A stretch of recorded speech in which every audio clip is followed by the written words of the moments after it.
Hey everybody, it's Phil Bruce here, and today I want to talk about the question that we always get asked and rarely ever think about in a conversation. And it usually starts at the very beginning of a conversation. It's when people ask you, how do you feel? Or how are you? And we kind of answer it in a generic, yeah, sound, yeah, fine, yeah, good, not bad. But do we actually know how we feel? Do we actually think about how we feel? Or is it an automatic thing? You know, are you actually thinking about it? Are you feeling certain emotions at the time and expressing those emotions? Or are you kind of running on autopilot?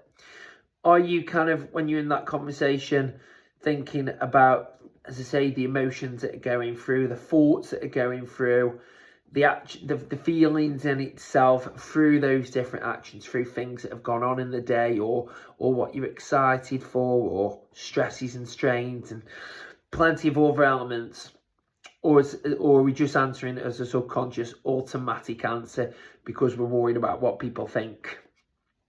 You know, it could be worth getting your feelings there, because if you think about it, if you feel a certain way, it'll help to dictate the mood that you're in, the way you attack or approach things, the way you attack and approach the day, what you're planning on doing next, what you're wanting to do next, kind of link into how you feel and your emotions through it. And I'm not just saying, like, if you're feeling bad in a certain day or you're feeling down, then do nothing all day. I'm not saying that. What I'm saying is, if you're feeling down, you can kind of try and look at the reasons why.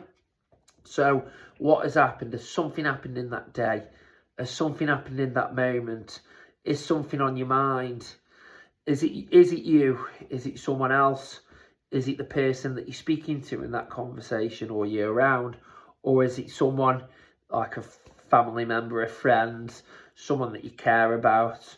Or is it something that's happened in the news, something that's happened to do with your business, to do with anything in your personal life, your professional life? Now, if we can then start to understand how we feel, we can try and come up with a way around it, and we can try and plan and structure our everyday kind of lives around it and what we're going to do next. So again, if I'm feeling bad because something's gone on at home, I'm going to then explore what has gone on at home. Why is it making me feel like that? And if I feel like that, what could the consequences be? What could happen as a result? And in those things, do I allow that to happen? Or do I think of ways to prevent that or to make things better for myself? Or is it a case of, does it not happen because I'm going to take actions and steps towards it? I'm going to try and improve my circumstances. I'm going to try and improve how I'm thinking, how I'm feeling, the thoughts that I've got in my head and the thoughts that I've got in my mind. Am I going to try and improve that by taking action steps? You know, if you're communicating to somebody and they say, how do you feel? And you just say, fine. You've got to think about it from the perspective as well as that other person probably doesn't know if there's something wrong or something that they can help you with. Because quite often, a lot of people can help you in different ways if you just ask for it. And if we're closed off and not expressing how we're feeling and not expressing what's on our mind, then how can we really get the help that we might be needing in that circumstance, in that way, in that moment in time? You know, it could be, for example, you're speaking to someone, and again, we use the thing about you feeling down and it's due to something that's going on at home. If you express that to whoever you're talking to, and I understand it's going to be more someone that you're close with rather than just a stranger on the street that you don't know. But if for example, it's someone that you trust and someone that you know, if you can express how you feel and the stuff that you've got going on at home, they might come up with ideas and suggestions that you didn't think about. They could come up with ideas and concepts for you to try and which could help you. So again, if for example, I don't know, at home, you know, I'm struggling to sleep at home and I'm feeling down about it because, you know, I'm going to bed too late and, you know, family members have got the TV on or whatever. If you're talking to your friend, they could come up, you know, someone that you really trust, they could come up with ideas, I don't know, like, say it sounds basic, but trying to go sleep half an hour earlier, or other ways that family members could watch stuff on the phone or their iPad instead of on TV, and they put headphones in. Or could it be a way of, if you're struggling to sleep because of stress, they could come up with ideas to help relax you?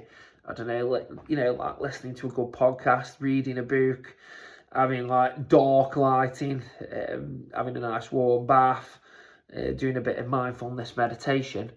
They could come up with those ideas because you've expressed how you feel. And if you didn't express how you feel, then you might be stuck and not sure what to do, and it could carry on, the bad feelings and those bad experiences. And I think we do worry as well about, if we're saying that we feel bad, that the other person's going to think badly of you.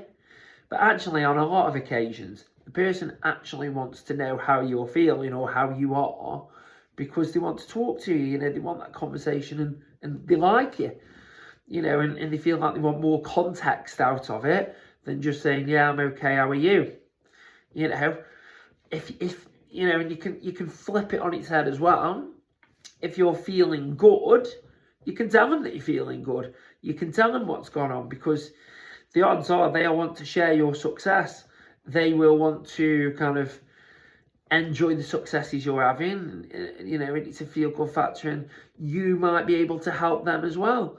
If you've achieved something, I don't know, like at the gym. So say if someone said, how do I feel? I said, yeah, I feel good, thanks.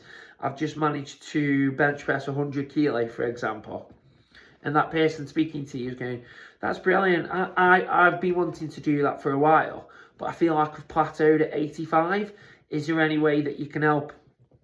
And then you can come up with ideas and concepts.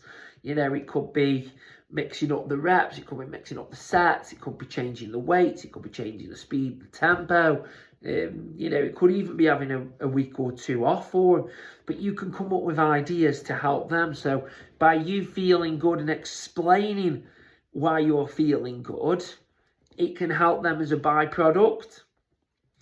So, that's the case of talking to people. But in regards to how we're feeling ourselves, I think it's such a good idea at certain points in the day, or even if it's just once a day to begin with, when you wake up or when you go to bed, or if something's happened, is to just stop and reflect for a minute or two and see how we're feeling, and just say it to ourselves and try and think about why we're feeling that way, how we're feeling that way. And then once we kind of get that understanding of it and breaking it down into chunks, we can then start to come up with solutions and things to improve on. And if it is a good feeling, we can think, how can we build on that good feeling? How can we express it? How can we help others and help ourselves through feeling good for a particular reason? So there's quite a lot of importance, as hopefully you're starting to gather, with the whole topic of how you're feeling, and thinking about how it relates to not just being generic, and not just thinking I've got to say, yeah, good sir, or I'm not bad, because it's an easy way to have a conversation, or it's something we're worried about the other person. We should actually just really start to express how we are ourselves, and explaining the reason why, and being open with ourselves and being vulnerable to ourselves and others, because it's such a powerful tool, and it will help us massively. It'll help others massively too. So I hope you found that beneficial, thinking about how we're feeling and why, and what we can do about it. And I hope you're having a great week. I hope you're all doing well. I hope you're all feeling good. And I look forward to seeing you on the next video. So enjoy the rest of your week. Take care and speak to you soon.